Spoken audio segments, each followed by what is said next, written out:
कहते हैं पुराने जमाने में बादशाहों के दरमियान शतरंज के मुकाबले हुआ करते थे। जो बादशाह बाजी जीत जाता वो फातिह कहलाता और जो हार जाता उसे सल्तनत से हाथ धोना पड़ते।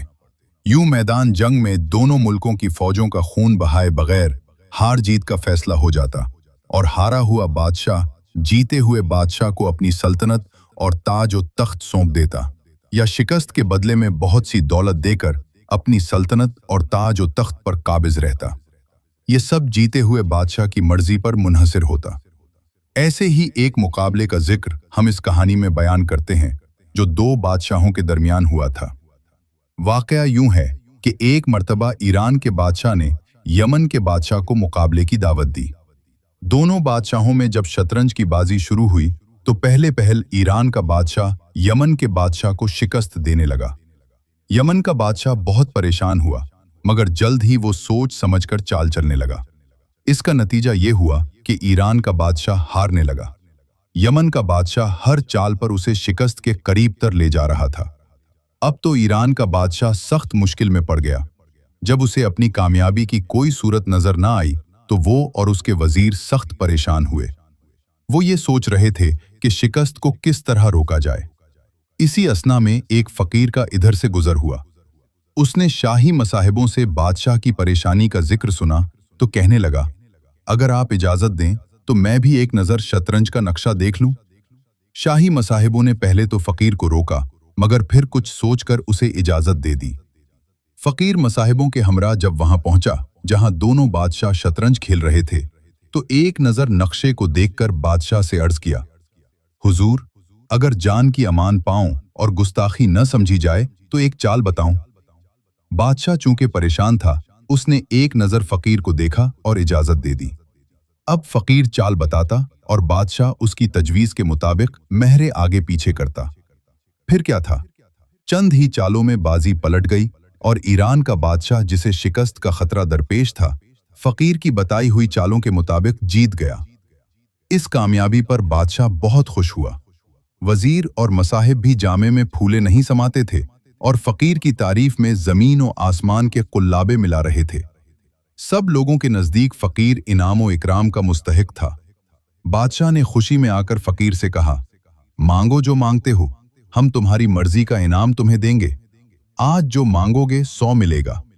फकीर बोला, हुजूर, आप ही के जेर साया जिंदगी गुजार रहा हूं, मुझे तो आपकी सलामती चाहिए, इनाम कुछ नहीं चाहिए, मेरे लिए आप ही सब कुछ हैं। नहीं, हम इनाम जरूर देंगे, तुमने हमें बहुत बड़ी परेशानी से बचाया है, हम तुम्हें किसी सूरत में भी खाली हाथ नहीं जाने देंगे और इनाम भी वो देंगे जो तुम अपने मुंह से मांगोगे, हम अपनी मर्जी नहीं करेंगे। बोलो क्या मांगते हो, जिस चीज की ख्वाहिश करोगे पूरी की जाएगी। फकीर ने लाख माजरत की कि उसे इनाम का लालच नहीं, लेकिन जब बादशाह और उसके वजीरों का इसरार बढ़ा तो फकीर कहने लगा, हुजूर, अगर आप मुझे इनाम देना ही चाहते हैं तो शतरंज की बसात के एक खाने में चावल का एक दाना रख दें और हर खाने में उसे 2 गुना करते जाएं। इस तरह 64 खानों तक पहुंचकर जितने चावल जमा हो जाएं वो मुझे बतौर इनाम दे दें। ये सुनकर बादशाह और सब वजीर दंग रह गए। मसाहिब और दरबारी भी फकीर को बेवकूफ, अहमक और पागल समझकर चहमगोइयां करने लगे कि बादशाह तो उसे आधी सल्तनत तक देने पर तैयार था, लेकिन उस दीवाने फकीर ने मुट्ठी भर चावल मांगकर शाही ही इनाम की तौहीन की है, क्योंकि उसकी शर्त के मुताबिक अगर हर खाने के चावल 2 गुने किए जाएं तो फिर भी उनकी मिकदार इतनी कम। बादशाह ने फकीर की हौसला अफजाई करते हुए एक बार फिर इजाजत दी कि वो अपने इनाम में तब्दीली कर सकता है और कीमती से कीमती चीज मांग सकता है। लेकिन फकीर को इसरार था कि अगर बादशाह उसकी मर्जी के मुताबिक ही इनाम देना चाहता है तो उसे शतरंज की बसात के मुताबिक चावल इनायत कर दे, वो और कुछ नहीं चाहता। बादशाह ने फकीर की बेवकूफ़ी पर अफसोस जाहिर करते हुए वजीर आजम को हुक्म दिया कि फकीर की ख्वाहिश पूरी कर दी जाए और 64 खानों के हिसाब से जितने चावल बनते हैं उसे देकर रुखसत कर दिया जाए। ये हुक्म देकर बादशाह अपने महल में चला गया और वजीर आजम वहीं बैठकर चालों का हिसाब करने लगा।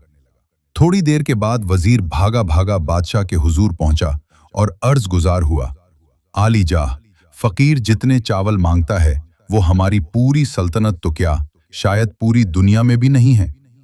बादशाह ने वजीर आजम को झड़क दिया, क्या तुम होश में हो? वजीर ने जवाब दिया, हुजूर, मैं बिल्कुल होश में हूं। दरअसल फकीर, जिसे हम बेवकूफ, अहमक और पागल समझ बैठे, अव्वल दर्जे का होशियार, अक्लमंद और हिसाबदान है।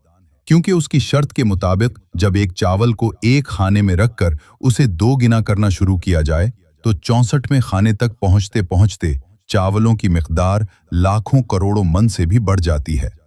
फिर वजीर आजम ने शतरंज की बसात बनाकर बादशाह को सूरत हाल समझाई। बादशाह ने जब देखा कि फकीर शतरंज के हिसाब के मुताबिक 36 खरब 4 अरब 34 करोड़ 22 लाख 9,843 मन 8 सीर चावल मांगता है, तो मारे हैरत के उसकी आंखें खुली की खुली रह गईं, क्योंकि इतना चावल न उसके खजाने में था न उसकी सल्तनत में। वो वजीर आजम को साथ लेकर महल से निकला और दीवान खास में पहुंचा, जहां दीवाना फकीर इनाम के इंतजार में बैठा था।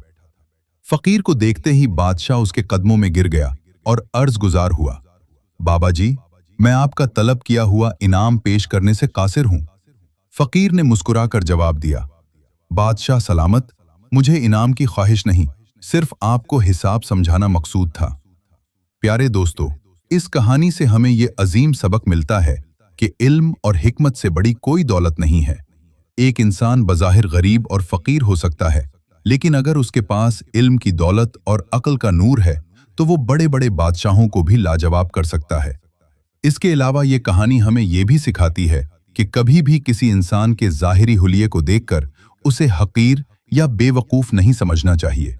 दानाई और ज़हानत किसी की मीरास नहीं, और बसा औकात एक छोटी सी नजर आने वाली चीज जैसे चावल का दाना हिसाब की ताकत से इतनी बड़ी हो जाती है कि पूरी दुनिया के खजाने उसके सामने कम पड़ जाते हैं।